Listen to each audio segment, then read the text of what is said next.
Lui, c'est Manuel Mazo, dit Manu. Après des études de psychologie-anthropologie et une maîtrise en poche, il décide de se lancer dans la musique avec son groupe de lycée Zombie Haters.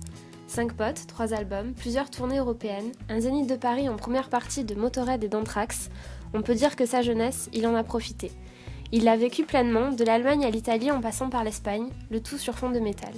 C'était désormais un or où la musique passait avant tout le reste.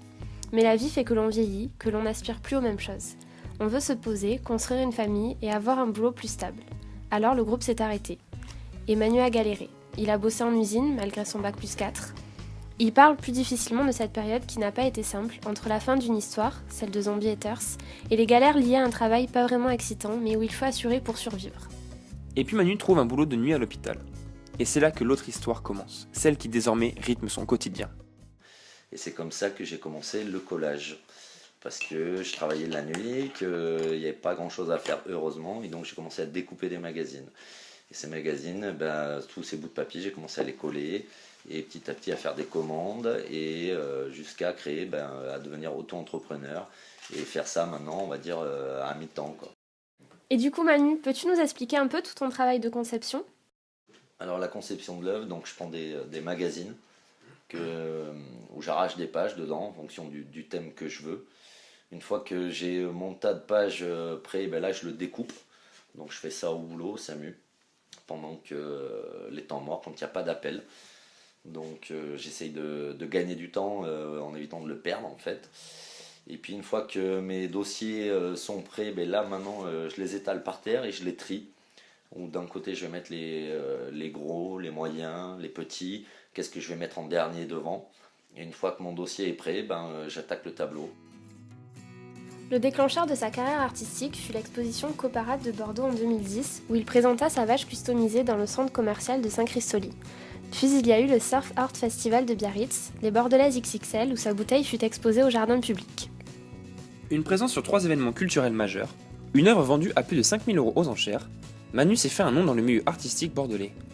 Mais malgré cette renommée grandissante, il ne vit pas encore de ses œuvres. Il lui faudrait pour cela être certain de gagner au moins autant que ce qu'il touche avec son salaire du SAMU.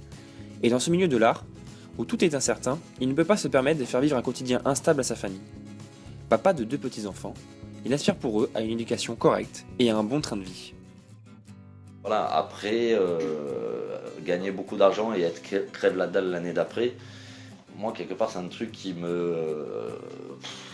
aujourd'hui m'intéresse plus, quoi, parce que je l'ai déjà fait.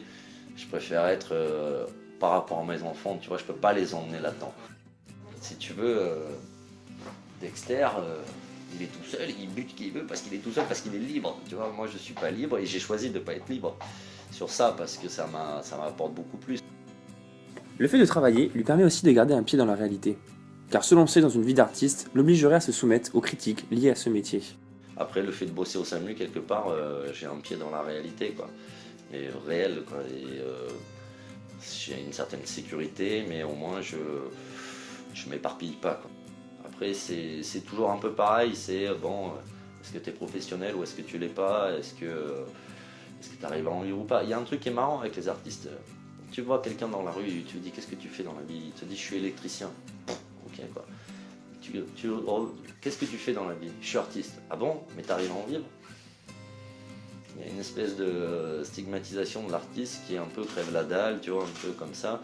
Moi, ça c'est un truc aussi quelque part, maintenant j'ai l'expérience de l'avoir déjà fait en étant musicien et que je fais plus aujourd'hui, quoi. C'est-à-dire que malgré tout j'assure les arrières, quoi. Qui fait que je me mets pas la pression comme ça. Parce que des artistes pros, j'en connais, des mecs qui galèrent un peu, j'en connais, et c'est tout à leur honneur, quoi, tu vois. Mais c'est des choix de vie en fait qui sont personnels, hein. Alors Manu continue de créer pour lui, mais aussi pour les autres, car beaucoup de commandes lui sont faites. Il considère que le collage est un langage plastique novateur, une façon de faire de l'art sans savoir dessiner. Ouais, parce que de son propre aveu, Manu et les coups de crayon, ça fait 3. Pour lui, le collage est une suite logique dans sa vie, c'est un chemin qui continue après celui de la scène. D'ailleurs, il y a toujours un côté très rock dans tout son univers. Il a l'impression d'avoir trouvé un équilibre, et le plus important reste la liberté de faire ce dont il a envie. Pour beaucoup de gens, l'art est un échappatoire, à la pression, aux problèmes du quotidien. Pour Manu aussi, c'est un exutoire, un besoin et une passion. Et ton futur artistique, Manu, tu l'imagines comment ? Donc la prochaine étape, l'année prochaine, c'est de produire. Produire. Et plus tard, essayer d'aller décrocher une galerie sur Paris. C'est tout ce qu'on te souhaite, Manu. Réussir à concilier passion et vie de famille. Allez, bon vent à vous 5. Toi, ta femme, vos 2 enfants. Sans oublier Trombone.